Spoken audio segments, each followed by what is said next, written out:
Well, I know you at least as Mo, Chief Wiggum, and Apu. Yes. Who is an Indian-American character. Yes. Who, in the last couple of years, actually, and again recently, has stirred some controversy. Yeah.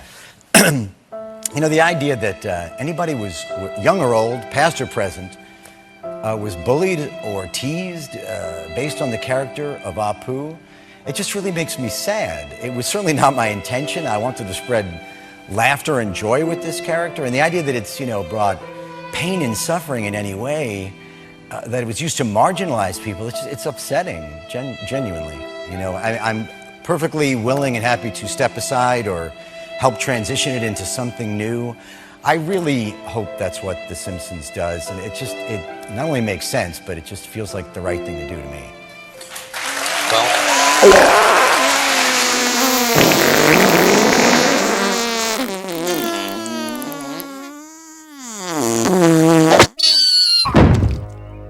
This is indeed a disturbing universe.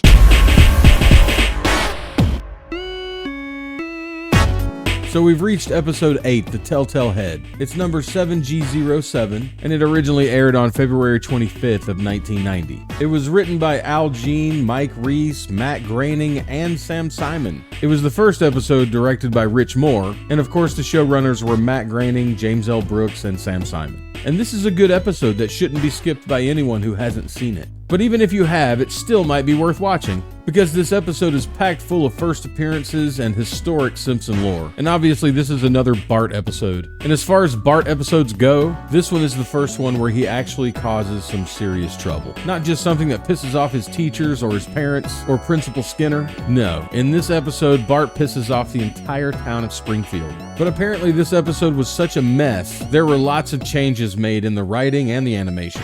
And there's even 2 versions of the ending. Speaking of the ending, it replaced the original beginning, and then they tell the rest of the story as a flashback. And the reason that's so is because basically at every table reading or animatic screen we had this episode, it always started really funny with big laughs and petered out. So we sort of said, why don't we just put the end at the beginning and then it'll kind of even out the laughs.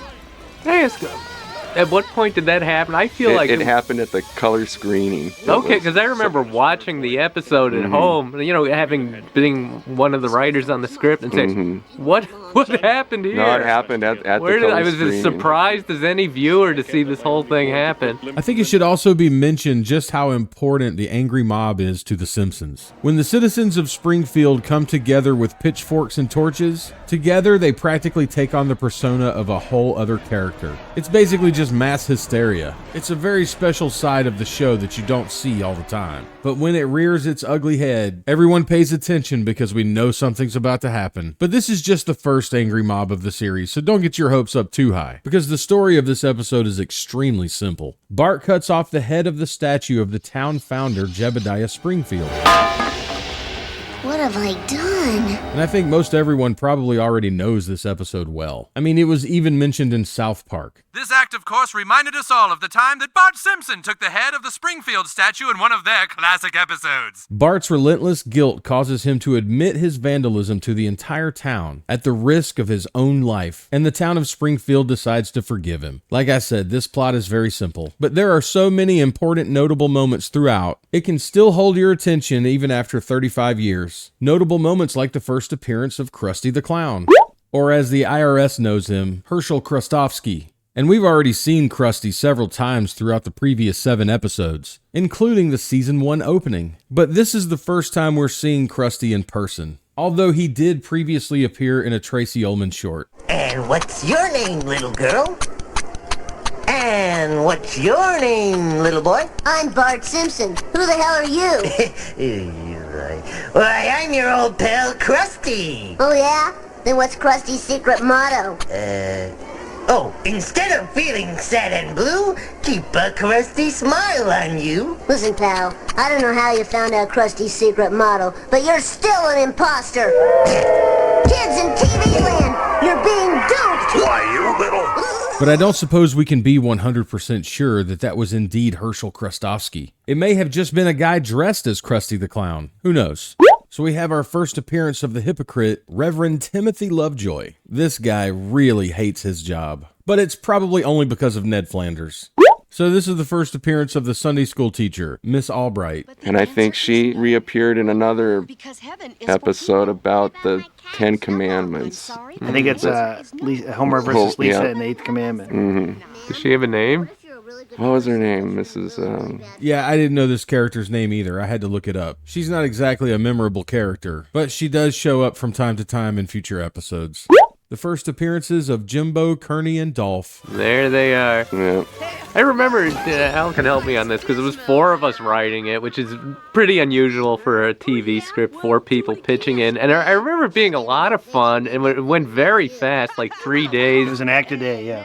And I would say we spent a disproportionate amount of time just naming these 3 characters, Jimbo, Dolph, and Kearney. I don't even... And Jimbo's named after Jim Brooks. Oh, that's funny. So that was pretty easy to get.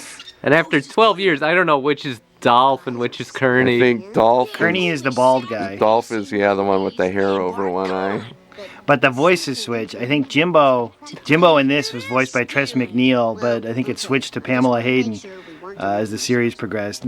Kearney's always been Nancy Those are the Cartwright. honest people waiting in line to get into the theater. Yeah, most people by now know all the kids' voices are done by women, but by grown women. But what? It's funny that the teenagers are also grown women.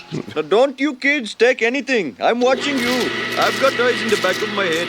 Here's the first appearance of Apu, and the funny story is that when we were writing it, we thought, well, we really shouldn't make him ethnic. It might offend some people. And yet no one was offended for decades. In fact, Apu Nahasapima Petalan was one of the most beloved characters on The Simpsons for years. But then millennials were invented. And if you thought the baby boomers were easily offended, you haven't seen shit. And when we had the table read, Hank Azaria, who plays Apu, gave the guy the accent, and it got such a huge laugh that, of course, we made him what turned out to be Pakistani.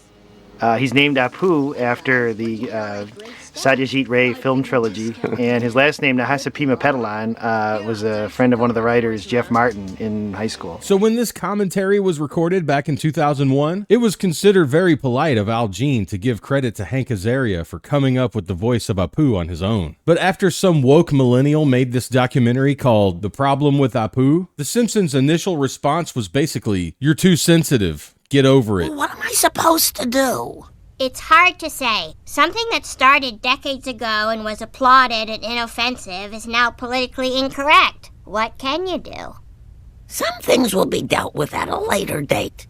If at all. But then Hank Azaria went on the Stephen Colbert Show and did the wokest apology I've ever seen. I think that if anybody came away from that segment feeling that they should lighten up or take a joke better or grow a thicker skin or That's toughen what people up, said, we've heard what you said and we're not going to respond.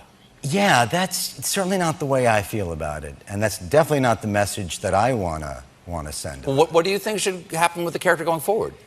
Yeah, I've given this a lot of thought, really a lot of thought. You know, I'm perfectly willing and happy to step aside or help transition it into something new. Then Al Jean and Mike Reiss started pointing their fingers back at Hank, saying he's the one who came up with the voice. Now it's no longer about giving someone credit, it's about blaming someone. And apparently Hank knows how to play that game too, because he blamed Sam Simon, a dead guy who can't even defend himself. What a pathetic loser Hank Azaria is. And Al Jean and Mike Reiss aren't much better. But at least the show had the correct initial response. They just didn't know how to react when Hank Azaria sold them all out. And I'm not sure why this is such a big deal anyway. I'm pretty sure that all these libtards voted for this asshole.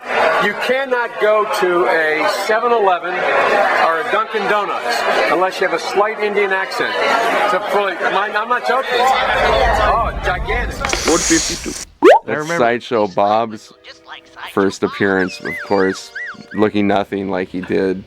Also, he didn't say on. anything. The idea was he always played a slide whistle, and the joke is that when you saw him talk, it finally was Kelsey Grammer with this really erudite voice.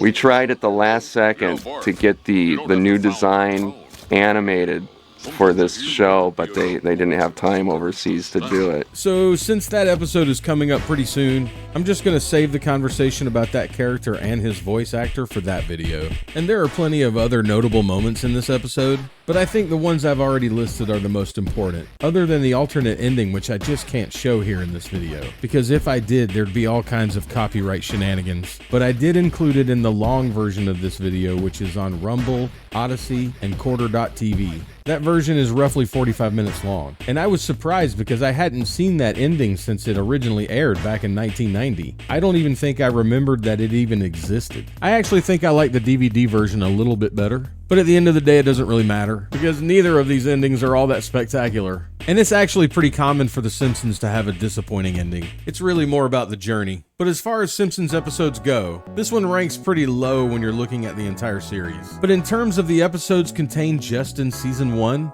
I think this one has the previous 7 episodes beat. And that may be a bold statement, especially considering the fact that this episode had so many problems. But I mean, come on. First appearances of Sideshow Bob, Krusty, Apu, and Reverend Lovejoy. So I don't know, it's kind of hard for me to just say it sucks, because I don't think it does. It's just one of the unfortunate episodes that was produced during the formative years. And episodes from the formative years deserve to be graded on a curve. But what fails for me is when the writing of the episode gets the personalities of the characters all wrong.